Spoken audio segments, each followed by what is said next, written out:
நாம வாழ்ந்துகிட்டு இருக்கிற இந்த நிமிஷத்துல உலக வரைபடம் நமக்கு தெரியாமலேயே ரொம்ப வேகமா மாறிக்கிட்டு இருக்கு. இரண்டாவது உலக போருக்கு அப்புறமா ஏசியன் பசிபிக் பகுதியில இதுவரைக்கும் இல்லாத அளவுக்கு ஒரு மிகப்பெரிய ராணுவ கூட்டணியானது உருவாகிக்கிட்டு இருக்கு. கொஞ்ச நாளைக்கு முன்னாடிதான் அமெரிக்காவோட பிரசிடண்ட் ஆகி இருக்கிற டொனால்ட் ட்ரம்ப் அவர்கள் சீனாக்கு வந்து சீனாவோட பிரசிடண்ட் ஆகி இருக்கிற ஷி ஜின்பிங் அவர்களை மீட் பண்ணிட்டு போயிருந்தார். ஆனா அந்த மீட்டிங் முடிஞ்ச ஒரு சில நாள்லயே உலகத்தை அதிர்ச்சிக்குள்ளாக்கக்கூடிய ஒரு உளவுத்துறை தகவலானது வெளியாகி இருக்கு. அதாவது சீனாவோட பிரசிடண்ட் ஆகி இருக்கிற ஷி ஜின்பிங் அவர்கள் ரொம்ப சீக்கிரத்துல வடகொரியாவுக்கு போய் வடகொரியாவோட தலைவராக இருக்கிற கிம் ஜாங் உன் அவர்களை சந்திக்க போறார் என்பதுதான் அந்த உளவுத்துறை தகவல்.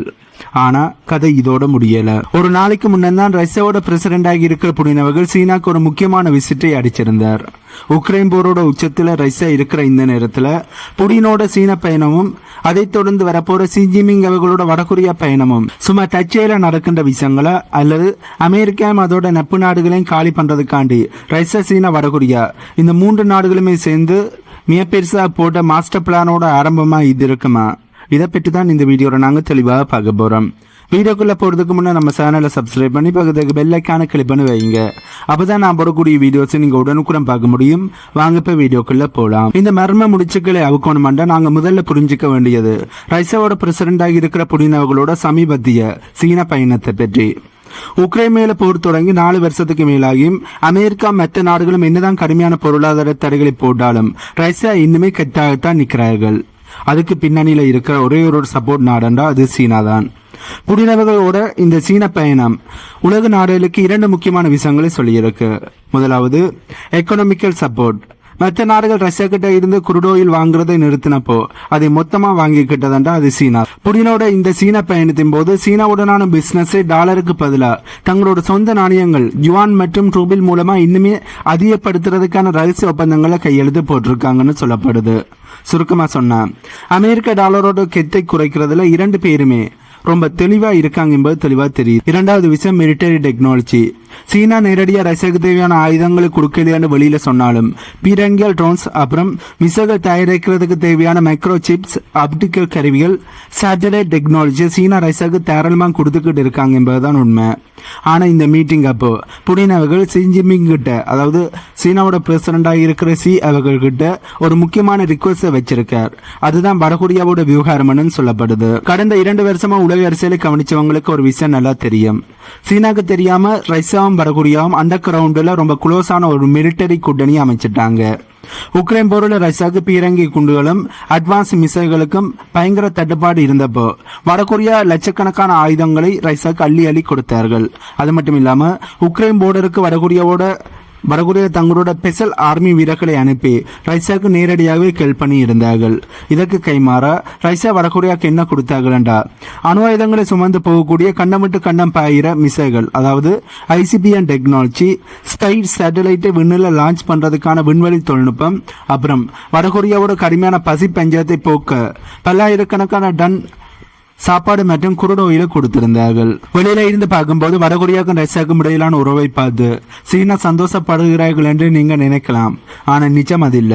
வடகொரியா எப்போதுமே சீனாவோட கண்ட்ரோல்ல இருக்கிற ஒரு பப்பர் ஸ்டேட்டா இருக்கணும் என்பதுதான் சீனாவோட ஆசை. ஆனா கிம் ஜாங் உன் அவர்கள் சீனாவை தாண்டி ரஷ்யா கூட அளவுக்கு அதிகமா நெருங்கி போறதை சீனா தனக்கு வந்த ஒரு சவாலா தான் பார்க்கிறார்கள். வடகொரியா ரஷ்யாவோட சப்போர்ட்டில் இல்லை மீறி அணு ஆயுத சோதனைகளை செய்ய தொடங்கினா அதை சாக்கா வச்சு அமெரிக்கா ஏசியா பசிபிக் பகுதியில் தன்னோட ஆர்மியை கொண்டு வந்து குவிப்பார்கள். இது சீனாவோட பாதுகாப்புக்கு மிகப்பெரிய ஒரு ஆபத்து. அதனாலதான் புடின் சீனா வந்தப்போ வடகொரியாவை நாங்கள் பார்த்துக்கிறோம், எல்லாவற்றுக்கும் ஒரு லிமிட் இருக்கு என்பதை ஷி ஜின்பிங் அவர்கள் புடின்கிட்ட நேரடியாக சொல்லிட்டார் என்றும் சொல்லப்படுது. பட் இதற்கான வாய்ப்புகள் ரொம்பவே குறைவு. இப்போதைக்கு அமெரிக்கா தான் இந்த 2 நாடுகளுக்கான நேரடியான எதிரியா இருக்கிறார்கள். இதனால இந்த 2 நாடுகளும் ரஷ்யா சீனாவும் மோதிக்கொள்ள மாட்டார்கள் என்பதுதான் உண்மை. இப்படி நேரடியாக புடின் அவர்களுக்கு மிரட்டல் வர்ற மாதிரி ஷி ஜின்பிங் அவர்கள் எந்த ஒரு கருத்தையும் சொல்லியிருக்க மாட்டார் என்பதுதான் நிறைய வல்லுநர்களோட கருத்து. மேற்குலக நாடுகள் ரஷ்யாவுக்கும் சீனாக்கும் இடையிலான உறவுல மிகப்பெரிய ஒரு விரிசலை கொண்டு வரணும் என்றதுக்காண்டி இப்படி ஒரு ப்ரொபகண்டா செய்தியில பரப்புகிறார்கள் என்பதும் நிறைய வல்லுநர்களோட கருத்தா இருக்கு. இப்ப நாம இந்த விஷயத்தோட முக்கியமான ட்விஸ்டுக்கு வருவோம். சீனா மற்றும் வடகொரியாவை இந்த அளவுக்கு அவசரமா ஒன்னா சேர வைக்கிற அந்த பொதுவான எதிரி யாருன்னு பார்த்தா அது அமெரிக்கா மட்டும் இல்ல, அது ஜப்பான். இரண்டாவது உலகப் போருக்கு அப்புறமா ஜப்பான் தன்னோட அரசியலமைப்பு சட்டத்தின்படி நாங்க இனிமே எந்த ஒரு போரிலையும் ஈடுபட மாட்டோம், தற்பாதுகாப்புக்காண்டி மட்டும்தான் ஆர்மியை வச்சிருப்போம் அப்படிங்கிற அமைதி கொள்கையை கடைபிடிச்சு வந்தார்கள். ஆனா 2026 ஜப்பானோட பொலிட்டிக்ஸ் மொத்தமா மாறிடுச்சு. ஜப்பானோட இப்போதைய பிரைம் மினிஸ்டரா இருக்கிற சனா டக்காச்சி அவரோட தலைமையிலான அரசாங்கம் ஜப்பானோட 60 வருஷ ஆயுத ஏற்றுமதி தடையை அதிரடியா தூக்கி இருக்கிறார்கள். அது மட்டும் இல்லாம தங்களோட செல்ஃப் டிஃபென்ஸ் போர்ஸை ஒபிஷியலா ஒரு முழுமையான ஆர்மியா மாத்தி இருக்கிறார்கள். இவ்வளவு நாளுமே செல்ஃப் டிஃபென்ஸ் என்று சொன்ன அந்த போர்ஸை இப்போ ஒபிஷியலான முழுமையான ஆர்மியா மாத்தி இருக்கிறார்கள். எதிரி நாட்டோட பேஸ்களை தாக்கி அளிக்கிறதுக்கு தேவையான மிசைல்களை வாங்குறதுக்கும் ஜப்பானோட அரசாங்கம் அனுமதியை கொடுக்கின்ற புதிய சட்டத்தை கொண்டு வந்திருக்கிறார்கள். முன்னாடி தற்பாதுகாப்புக்கு மட்டும் இம்பார்ட்டன்ஸ் கொடுத்த ஜப்பான் இப்போ எதிரி நாட்டுக்குள்ள புகுந்து அடிக்கிற திறனை வளர்த்துக்கிட்டு இருக்கு. முன்னாடி ஆயுதங்களை விற்கக்கூடாதுன்னு இருந்தவங்க இப்ப பிலிப்பைன்ஸ், ஆஸ்திரேலியா போன்ற நாடுகளுக்கு ஆயுதங்களை விற்பனை செய்ய ஆரம்பிச்சிருக்கிறார்கள். உலகத்திலே 3வது பெரிய ராணுவ பட்ஜெட்டை கொண்ட நாடா ஜப்பான் இப்ப மாறி இருக்கு. ஜப்பானோட இந்த அதிரடி மாற்றம் தென்சீன கடல் மற்றும் தைவான் மேல கண் வச்சிருக்கிற சீனாக்கு மிகப்பெரிய தலைவலியா மாறி இருக்கு. ஜப்பான் பெணமடைகிறதை வடகொரியாவாலும் ஏத்துக்க முடியாது. ஏனென்றா வடகொரியா மிசைல் சோதனை நடத்தும் போதெல்லாம் அது ஜப்பானோட கடற்பகுதியை தாண்டி தான் விழுது. இதனால ஜப்பானோட இந்த புதிய மிலிட்டரி பவரை கட்டுப்படுத்த சீனா மற்றும் வடகொரியா 2 பேருமே கைகோக்க வேண்டிய ஒரு கட்டாயத்துக்கு தள்ளப்பட்டிருக்காங்க. இப்ப நாம ஆரம்பத்துல பார்த்த பிரேக்கிங் நியூஸுக்கு வருவோம். சவுத் கொரியாவோட உளவுத்துறையான யோன்காப் சொன்ன தகவலின்படி சீனாவோட பிரசிடண்டாக இருக்கிற ஷி ஜின்பிங் அவர்கள் மே மாச கடைசியில அல்லது ஜூன் மாச ஆரம்பத்தில் வடகொரியாவுக்கு போகக்கூடிய வாய்ப்புகள் இருக்கு, போறார். இந்த பிளான் திடீரென ஒன்றும் நடக்கல. இதற்கான கிரவுண்ட் ஒர்க் கடந்த மார்ச் மாசமே ஸ்டார்ட் ஆயிடுச்சு. 2026 மார்ச் மாசத்துல கொரோனாக்கு அப்புறமா குளோஸ் ஆகி இருந்த சீனா வடகொரியா போர்டர் ஓபன் செய்யப்பட்டு ரயில் மற்றும் விமானங்கள் மறுபடியும் ஓட தொடங்கிச்சு. அதோட தொடர்ச்சியா போன ஏப்ரல் மாசம் சீனாவோட ஃபாரின் மினிஸ்டரா இருக்கின்ற வாங்ஜி அவர்கள் வடகொரியாவுக்கு நேரில் போய் கிம் ஜாங் உன் அவர்களை சந்திச்சு பேசியிருந்தார். 2019க்கு பிறகு ஒரு சீனா டாப் லீடர் வடகொரியா போனது அதுவே ஃபர்ஸ்ட் டைம். இந்த மீட்டிங்ல தான் ஷி ஜின்பிங் அவர்களோட இந்த வரலாற்று பயணத்துக்கான ப்ளூ பிரிண்ட் ஆனது ரெடி பண்ணாங்கன்னு சொல்லப்படுது. அமெரிக்க பிரசிடென்ட் டொனால்ட் ட்ரம்ப் அவர்கள் சமீபத்தில் சீனாக்கு வந்து ஷி ஜின்பிங் அவர்கள் கூட சீரியஸா பேசியிருந்தார். ட்ரம்ப் அவர்களை பொறுத்த வரைக்கும் அவர் எப்போதுமே கிம் ஜாங் உன் கூட டிரெக்டா பேசணும், நேரடியா பேசணும் அப்படின்னு நினைக்கிற நபர். இப்போ ஷி ஜின்பிங் அவர்கள் வடகொரியா போறதன் மூலமா அமெரிக்காவுக்கு ஒரு இன்டைரக்ட் மெசேஜ் ஆனது சொல்லப்படுது. வடகொரியாவோட கடிவாளம் எங்க கிட்ட தான் இருக்கு. அமெரிக்கா வடகொரியாவை கூட பேசணும்னா முதல்ல சீனா கிட்ட தான் பேசி ஆகணும். இதன் மூலமா ஏசியாவோட பிக் பாஸ் நான் தான் என்கிறதை ஷி ஜின்பிங் அவர்கள் உலகத்துக்கே நிரூபிச்சிருக்கார். இப்ப இருக்கிற மிகப்பெரிய ஒரு கேள்வி என்னண்டா, இந்த 3 நாடுகளோட கூட்டணியை பார்த்து அமெரிக்கா சும்மா இருக்குமா என்பதுதான். கண்டிப்பா சும்மா இருக்க மாட்டாங்க. அமெரிக்கா இதற்கு பதிலடி கொடுக்க ஏற்கனவே தங்களோட கவுண்டர் ஸ்ட்ராட்டஜியை பக்காவை ரெடி பண்ணி ஆரம்பிச்சிட்டார்கள் என்று வல்லுநர்கள் சொல்கிறார்கள்.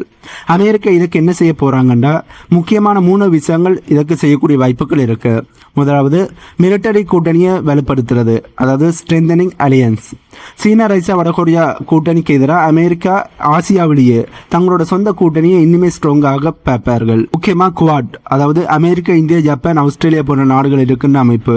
இரண்டாவது AUKUS, அதாவது ஆஸ்திரேலியா, UK, அமெரிக்கா போன்ற நாடுகள் இருக்கின்ற அமைப்புகள் மூலமா ஏசியா பகுதி கடற்பகுதியில் அமெரிக்கா தங்களோட போர்க்கப்பலையும் அணுவாயுத கப்பல்களையும், அதாவது நியூக்ளியர் சப்மரைனையும் அதிகமாக குவித்து சீனாக்கு பிரஷர் கொடுப்பாங்க. அது மட்டும் இல்லாமல் தென்கொரியா மற்றும் ஜப்பான் கூட சேர்ந்து இன்னும் பெரிய லெவலில் மிலிட்டரி எக்ஸசைஸ் பண்ண ஆரம்பிப்பார்கள். அது மட்டும் இல்லாம தென்கொரியா மற்றும் ஜப்பான் கூட சேர்ந்து இன்னும் பெரிய லெவல்ல மிலிட்டரி எக்ஸசைஸை பண்ண ஆரம்பிப்பார்கள். இரண்டாவது விஷயம் பொருளாதார தடைகள். அமெரிக்கா தன்னோட எக்கனாமிக் வெப்பனை கையில் எடுப்பாங்க. வடகொரியாவுக்கு ஹெல்ப் பண்ற சீன நிறுவனங்கள் மேலையும் ரஷ்யாவுக்கு சிப்புகளை ஏற்றுமதி பண்ற நிறுவனங்கள் மேலையும் அமெரிக்கா பயங்கரமான பொருளாதார தடைகளை விதிப்பாங்க.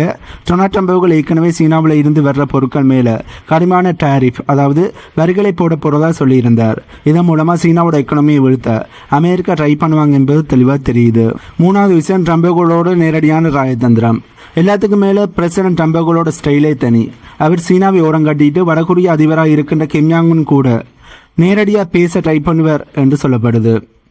உனக்கு என்ன வேணும், சீனா பேச்சை கேட்காத, நான் உனக்கு எக்கனாமிக்கல் சப்போர்ட் தாரேன், அக்ரிமெண்ட் போடுவோம் அப்படின்னு கிம் ஜாங் உன் அவர்கள் கிம் ஜாங் உன்னை சீனா கூட்டணியில் இருந்து பிரிக்க அமெரிக்கா ரகசிய பிளான் மூவ் பண்ணுவார்கள்.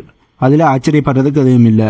சுருக்கமாக சொன்னால் அமெரிக்கா தங்களோட மிலிட்டரி பவர் மற்றும் எக்கனாமிக் பவர் இரண்டையும் வச்சு இந்த கூட்டணியை பிளவுபடுத்துவதற்கான நடவடிக்கையில் முழுமூச்சாக இறங்க போகிறார்கள் என்பது தெளிவாக தெரியுது. பட் இதற்கு நாங்கள் மறந்துவிடக்கூடாது. இந்த ஒட்டுமொத்த வீடியோவோட முக்கியமான கடைசி பகுதிக்கு இப்போ நாங்கள் வந்திருக்கோம். வர்ற ஜூலை 2026 சீனா மற்றும் வடகொரியா இடையேயான பரஸ்பர உதவி மற்றும் நட்பு உடன்படிக்கை ஏற்பட்டு கரெக்டாக 65 வருஷம் முடியுது. இந்த அக்ரிமெண்ட்ல ஒரு பயங்கரமான ரூலும் இருக்கு. அதன்படி வடகொரியா இல்லைன்னா சீனா இந்த 2 நாடுகளில் எந்த ஒரு நாட்டு மேலேயாவது வேறொரு நாடு, அதாவது அமெரிக்கா அல்லது அதோட கூட்டாளிகளோ போர் தொடுத்தா அடுத்த நாடு எந்த ஒரு கண்டிஷனும் இல்லாமல் உடனே தன்னோட முழு ஆர்மியை அனுப்பி அந்த போரில் ஹெல்ப் பண்ணணும். புடினவர்களோட சீன பயணம், ரஷ்யாக்குள்ள வடகொரியாவோட ஆயுத ஊடுருவல், ஜப்பானோட மிலிட்டரி எழுச்சி, ட்ரம்புகளோட ராஜதந்திர மூவ், இதெல்லாமே சேர்ந்து இப்போ சீனாவோட பிரசிடண்டாக இருக்கிற ஷி ஜின்பிங் அவர்களை வடகொரியா வாசலில் கொண்டு போய் நிறுத்தி இருக்கு என்பதுதான் உண்மை. அதாவது ஷி ஜின்பிங் அவர்கள் வடகொரியாவுக்கு போவதற்கு இதுவும் ஒரு காரணம் என்று சொல்லப்படுது.